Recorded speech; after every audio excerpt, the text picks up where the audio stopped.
श्री स्कंद माताय नमः। जय माता दी। आप सभी का मेरे यूट्यूब चैनल पर हार्दिक स्वागत है। स्कंद माता सदा आप और आपके परिवारजनों की सदा रक्षा करे। आज चैत्र मास की नवरात्रि का 5वां दिन है और आज माँ दुर्गा के 5वें स्वरूप यानी कि माँ स्कंद माता की पूजा की जाती है। हर बार की तरह आज भी इस वीडियो में मैं आपको बताऊंगी माता स्कंद माता की कथा।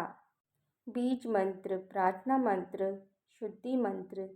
तो आज की वीडियो शुरू करने से पहले अगर वीडियो अच्छी लगे तो वीडियो को लाइक ज़रूर कीजिएगा और कमेंट बॉक्स में जय माता दी अवश्य लिखिएगा। माँ स्कंद माता बहुत ही स्वामी और शांत स्वभाव की हैं। अपने भक्तों पर अपने पुत्र की भांति ममता लुटाने वाली हैं। माँ स्कंद माता की 4 भुजाएं हैं, जिनमें इन्होंने दाहिनी ऊपरी भुजा में भगवान स्कंद को अपनी गोद में पकड़ रखा है। दाहिनी निचली भुजाओं की ऊपर की ओर उठी हुई है, उसमें इन्होंने कमल का पुष्प धारण किया हुआ है।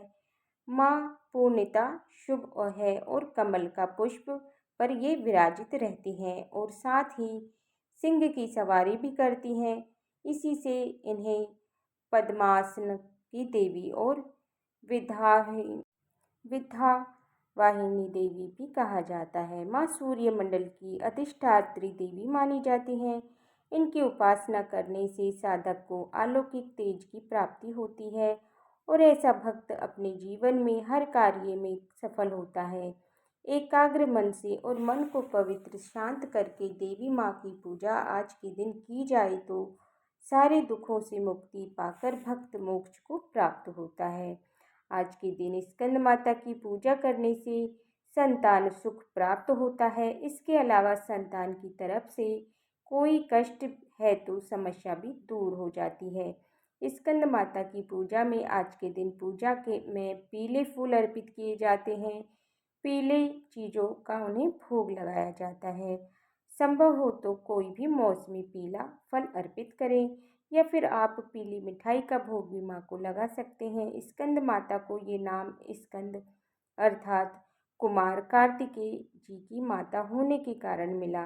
स्कंद माता की विधि विधान से पूजा करने पर श्वास संबंधी जो भी रोग है वो दूर हो जाते हैं। इसलिए संभव हो तो जो भी चीज़ें माँ को प्रिय होती हैं उन्हीं का माँ को भोग अर्पित किया जाना चाहिए। माँ स्कंद माता की पूजा करने से पहले ब्रह्म मुहूर्त में उठकर पहले स्नान आदि से निवृत्त होकर साफ स्वच्छ वस्त्र, पीले वस्त्र धारण किए जाते हैं।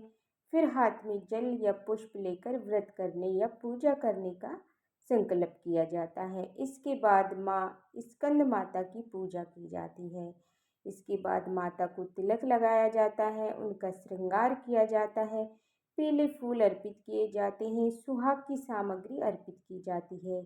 पीले फलों में केले का फल भी स्कंद माता को अर्पित कर सकते हैं। फिर धूप दीप जलाकर और कपूर जलाकर माता की पूजा की जाती है। स्कंद माता की पूजा करते समय इन विशेष मंत्रों का जाप अपने सामर्थ्य के अनुसार करना चाहिए।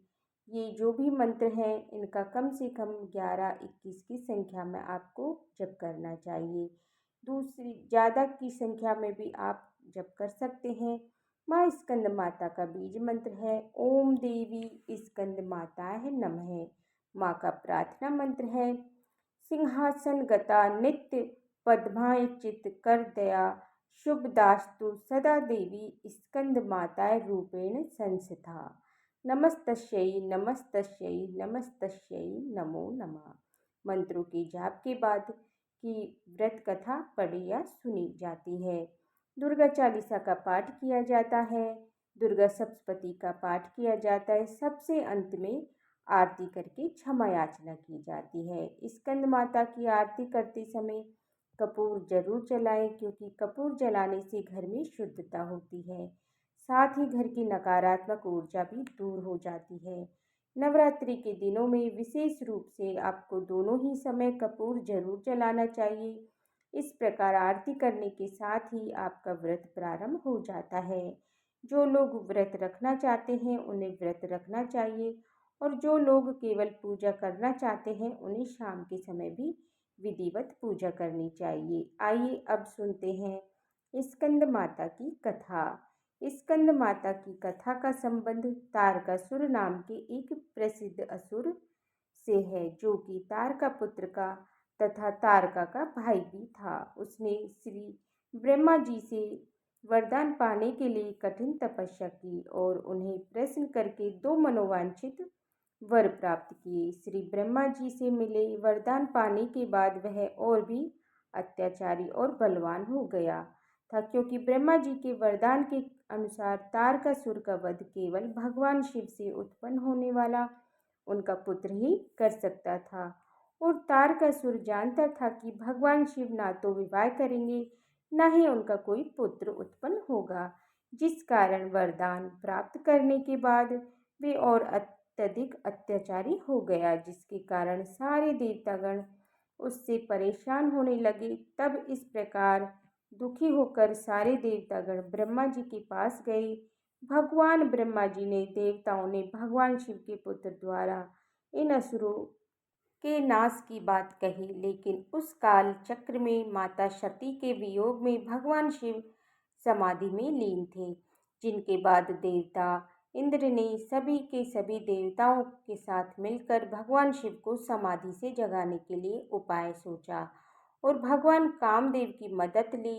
कामदेव जी ने भोलेनाथ की तपस्या को भंग तो कर दिया, मगर उन्हें इस प्रकार खुद ही भस्म होना पड़ा, जिसके उपरांत भगवान शिव ने माता पार्वती से विवाह किया और दोनों देवदारू वन में एकांत वास के लिए चले गए।